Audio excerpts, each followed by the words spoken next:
of the defendants disabled the GPS. Conspiracy, and as you see from our table. 大家好，我是天怡今天是5月8号哈，我们刚刚才在这个皇后区法院的检察官办公室开完那个新闻发布会。就今天呢，皇后区的皇后区检察官凯兹跟纽约市的警察局局长蒂斯一起在这边召开一个新闻发布会，他们就是打击了一个庞大的汽车盗窃团伙。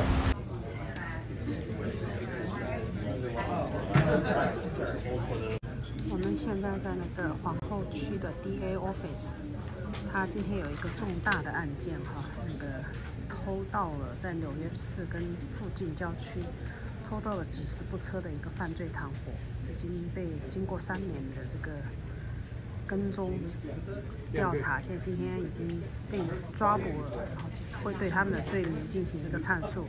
今天那个纽约市的警察局局长也会来到这个现场。我们现在可以看到哈，这些都是那个汽车盗窃团伙。你看，还有车，还有那个枪和子弹。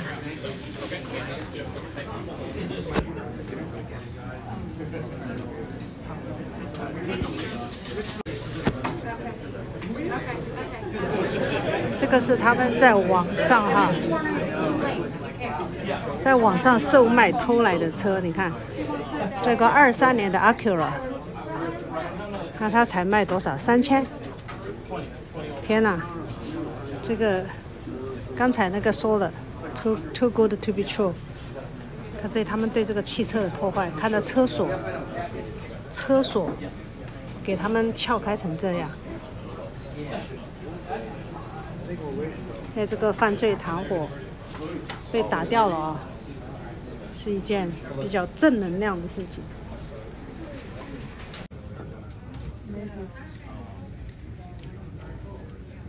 And where is the computer? And where are the files? 他们会用这个机器来解锁那种智能。You buy them on the internet. I want to see like you pick up a gun and do one of those. OK， 他们就是用这个机器用这个机器来解锁那个智能的那些车。有时候你看到他在你的车旁边用这个电脑一弄的，你的那个车自动就开锁了，根本不需要钥匙。然后上去继续用这个 computer， 最后就把你的那个车启动了。Set the mic already? Yeah.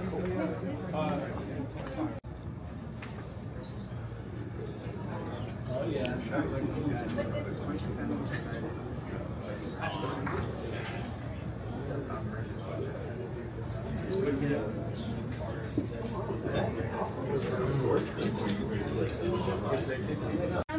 We have very exciting news today, so we want to welcome the NYPD Commissioner Jessica Tisch. We want to welcome the Special Investigation Unit of the State Police, Major James Brown.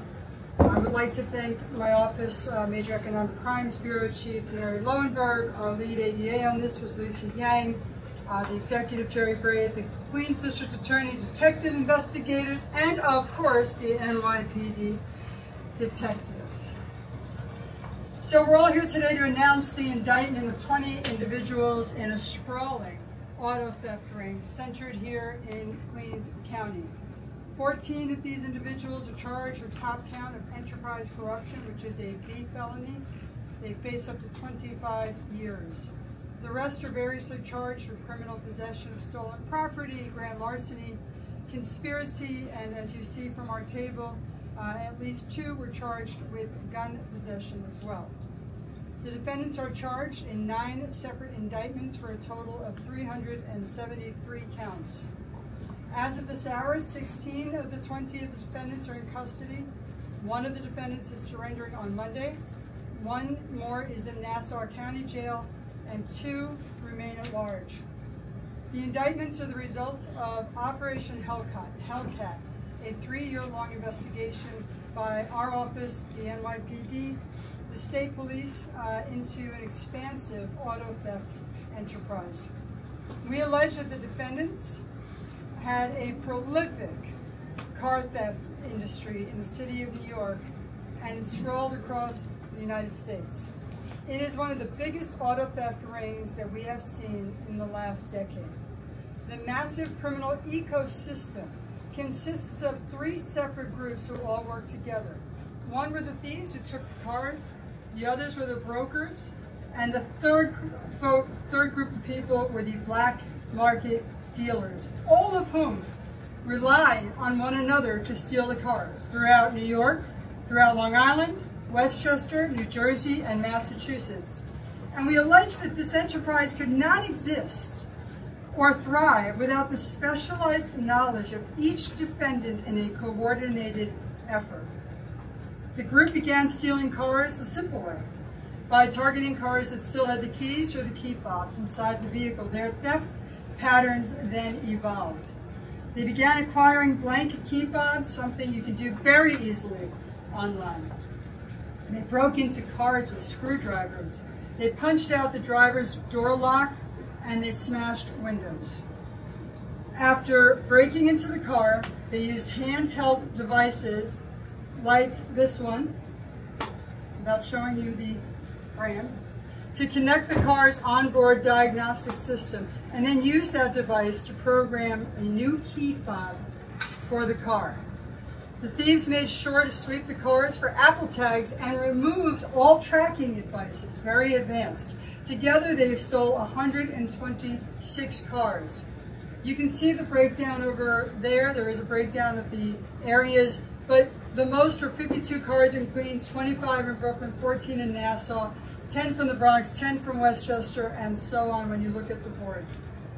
The police dubbed this investigation Operation Hellcat because it began with a pattern of thefts of Dodge Hellcats, traditionally identified by their high horsepower and noise to attract attention. Most of the cars, 38, were Acuras, 24 Hondas, 23 BMWs, 20 Dodges, 3 Land Rovers, and several others. These thieves put in work by identifying specific cars that they later stole and relied upon each other's skills to steal. For instance, some of the defendants disabled the GPS and the tracking devices. Others knew how to break into specific models, and others programmed the key fobs. They were paid according to their role. After the stolen cars, the defendants would, quote, lay up the stolen vehicles on public streets.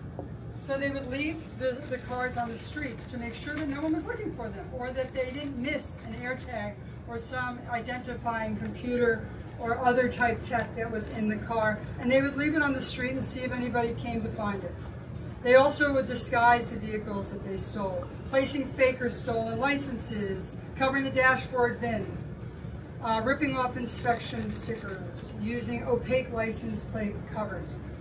So now after this group stole the cars, a second set of specialized defendants took over. 2 of the defendants acted as brokers for the auto theft ring. They coordinated with the thieves to sell the cars on the black market, typically soon after the thefts, in exchange for a fee.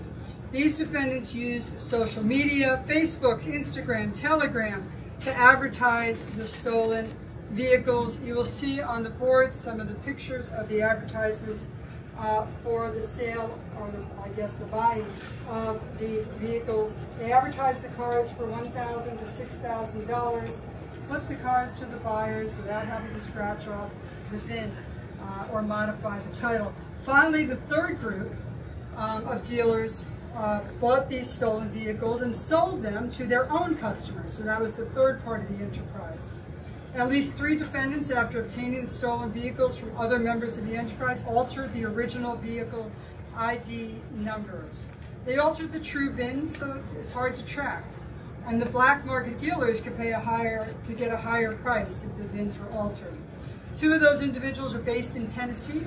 Some of the vehicles associated with the theft ring were ultimately transported there to be resold. Out of 126 cars allegedly stolen by this group, I want you all to know that 44 were purchased by undercover officers. And you know, we always have, I'm sure that the Commissioner will talk about it, great pride in the undercover officers that go in and put themselves in danger every single day. I thank all of our law enforcement partners here today. I must also thank the National Insurance Crime Bureau and the New York Department of Motor Vehicles for providing so much of their expertise. Pursuant to the indictment secured by my office, members of the NYPD and state police began arresting the defendants yesterday morning at locations throughout New York and elsewhere.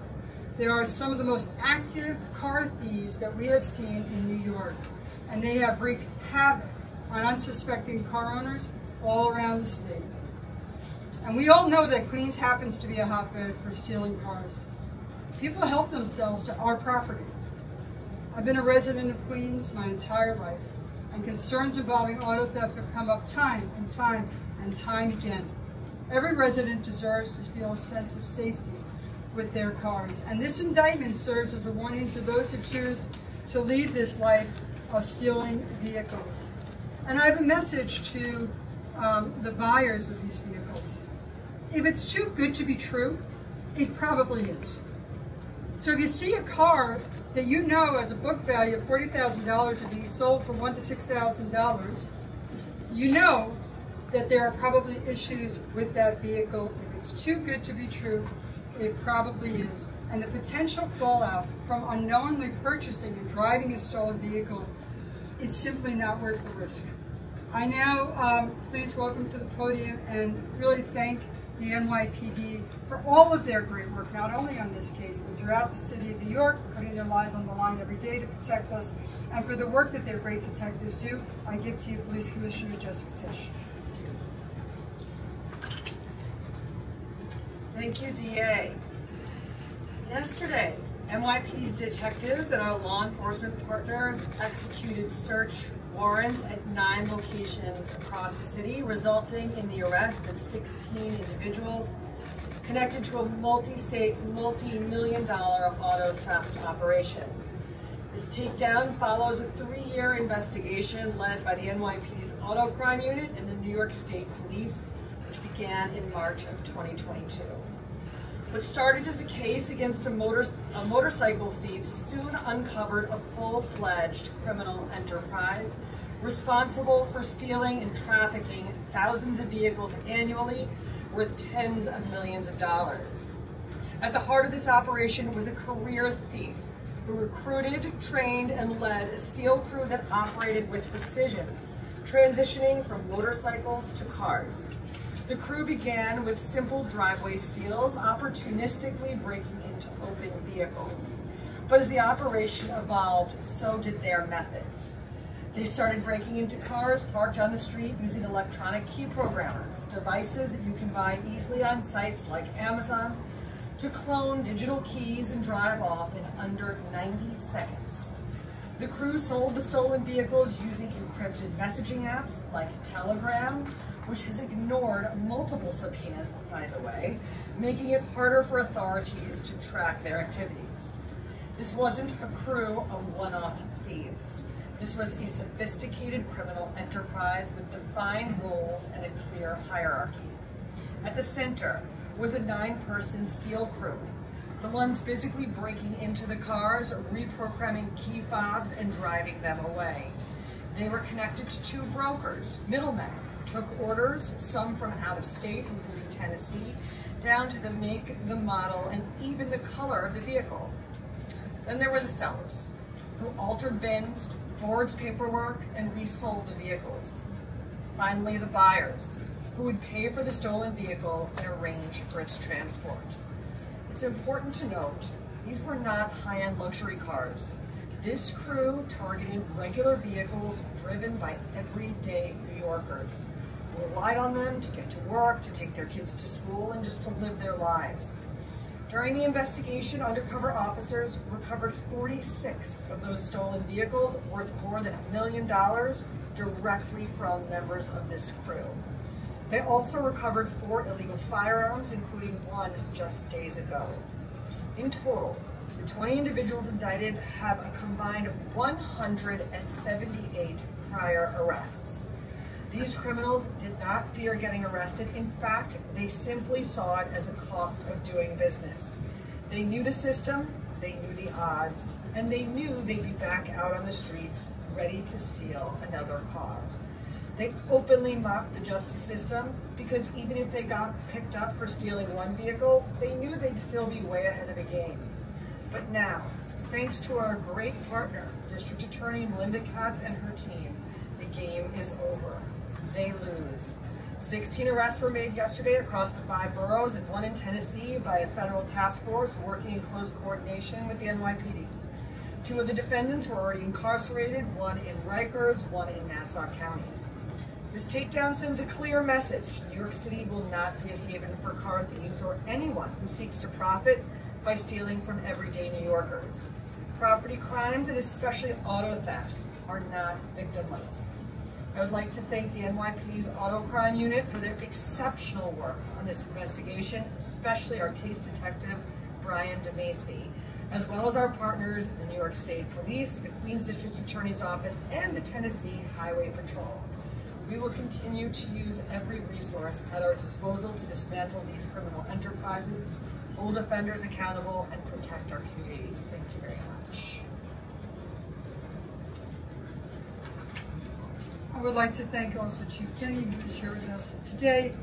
I want to note just after the Commissioner spoke that 14 of these individuals, like I said, have been arrested for the enterprise, which makes it qualifying for bail. So it's much more of a hook there. And 2 of them also got caught with guns, which makes it qualifying as well. I now present to you, please, Major James Brown of the Special Investigation Unit of the New York State Police.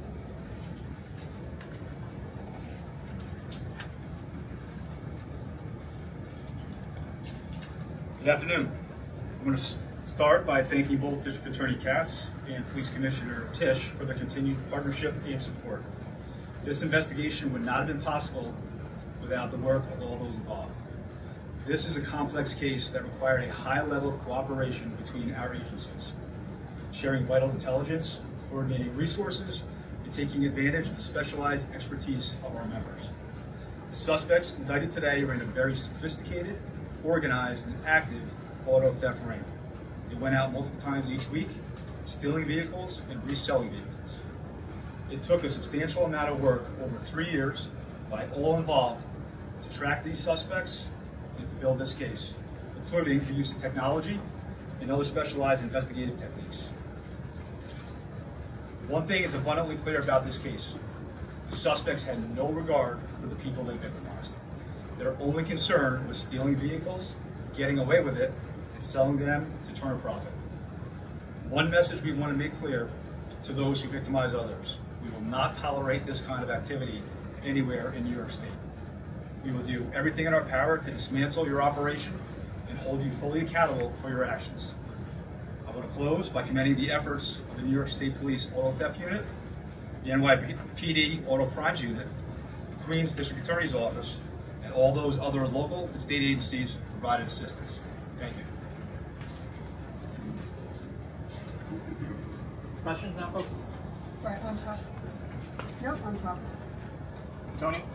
Yeah, Commissioner Tisch mentioned there were 46 cars bought by undercovers, but you also indicated that the ring is suspected of doing thousands of auto thefts in previous iterations. How many of those 46 cars are on the way back to owners, if possible? What about the others? So there's 126 cars in all that were stolen. Like we said, many of them were bought by undercovers. It always depends on where they are in the system. So in other words, if the owners had been reimbursed by the insurance companies, the car would go back to the insurance company. If the car was not reimbursed to the insurance company, which I believe one of them is not reimbursed, we would return the vehicle to the individual. So whatever we can do to make everyone whole is what we try to do. And we pretty much have succeeded in doing that. Where they've, like I said, where they were paid, we give the car to the insurance company and they, I guess, would sell them at auction, whatever they do. Great. Kevin? How were you tipped off for this? 3 years ago, started with a simple kind of arrest? It started with a narcotics arrest by Santiago, who was which we think was a mentor to a lot of these defendants. And then, as any good investigation, it goes from there. That led to another, and so on and so forth, and the cooperation of the 3 law enforcement agencies and so many of the other agencies like DMV and insurance companies. We found this ring, we worked together, we put up wires, we did everything that was necessary to have a complete investigation and catch as many of these people that are involved in the enterprise as possible. So you mentioned that the air tags and the security devices into people's cars were removed. Yes. Do we know how they found those? It's not like just sitting on the seat. No, but air tags are quite tiny, and they are used just for that purpose, right? To find your property, knapsack in your child's knapsack if they're very young, things of that nature. So the air tag could be anywhere. Now, just to be clear, from what we know, they searched the car and the vehicle for those air tags and for any other locating devices that there would be. But technology has come so far, and it's so intricate that if they had an air tag that they missed or some sort of locating device, they actually knew enough to leave it on the street for a day or two, just in case they missed it. Very, very smart. That initial arrest you talked about, was that for someone who was suspected of stealing a motorcycle? Is that what the police commissioner said? That was narcotics? There were 2. So there were 2 initial arrests apparently that led to the larger investigation. One was for narcotics and one was for motorcycle. But it is an example of how these types of sprawling investigations can get started with a simple arrest. If you pay attention, if you have investigators who are smart, like they did on this case with the NYPD and the state troopers, and that we continue to work together to make sure that we have all the information and are patient to get the enterprise. Anybody else? I just have one quick question about how the vehicles were identified. Like, how did they know that they wanted that Acura or that? I know initially it's Operation Hellcat because they were going after Hellcats. Did they target another brand or another model of a brand? So they targeted a lot of the models which I talked about before, 38 Acuras, 24 Hondas, 23 BMWs, 12 Dodges, 3 Land Rovers, 3 Jeeps, 7 Mercedes, 2 motorcycles, and different automotive brands. They would know what sells, and at times they would look towards what the market was asking for. You should answer that. Yeah, basically they would steal to order. Like somebody would place an order for a car, and they would send scout teams out to look for that car.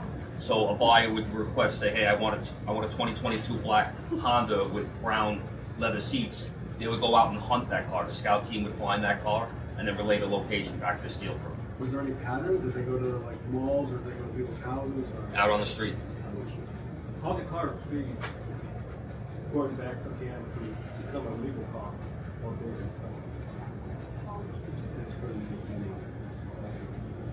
Once a car is stolen, normally, and there are always exceptions, but normally the car would be reimbursed to the owner by the insurance company, and then once we have the vehicle, we give it back to the insurance company, and at that point, they would do what they need to do to resell that car or auction it off to make their money back from the crew.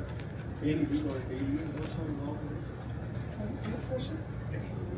Oh, from our perspective, that is not part of our investigation. We prosecute for the crime that they've committed, and we follow the evidence. One more from Greg. We happened to see the arrest, I think it was yesterday, was there a ringleader? He's called Ben Mills here. Is that kind of was there a point person on this or anything significant at that particular arrest yesterday? This is almost exactly the quintessential enterprise corruption or the enterprise charge that we have, right? It is every single person in this enterprise had his or her own expertise, own specialty, and was contributing to the coordination of all that was happening here. So there wasn't really one ringleader. There was Santiago, who sort of was a mentor to folks allegedly in our indictment, But in general, this is exactly what an enterprise is meant to prosecute for. All of whom cannot do this job without each other. And they relied on each other in order to make sure that they got away with it and to make sure that they made as much money as they possibly could for it. All right, Tony, final one. Yeah, for Commissioner Tisch, you mentioned that a number of these defendants had prior arrests for stolen cars and stolen property. Those were non-bail eligible offenses, or they were out on the street. What was their situation before the enterprise kicked in? So we won't talk about their past arrests here or their convictions at the moment. So there's a certain point where crimes are qualifying. Grand larceny is not one of those crimes unless there are extenuating circumstances, unless they have open cases from previous crimes. But the point here is that when you have an enterprise and you rely on one another for the work of that enterprise and to make the money for that enterprise, and when one person leaves, another person comes in, and there is this rolling effort, we charge them with an enterprise, and that becomes a qualifying event. And so 14 of these defendants were charged with the enterprise. That made it qualifying. 2 of them had guns that were not charged with the enterprise, so those became qualifying. So out of the 20, 16 of them were bail eligible. Thanks, folks.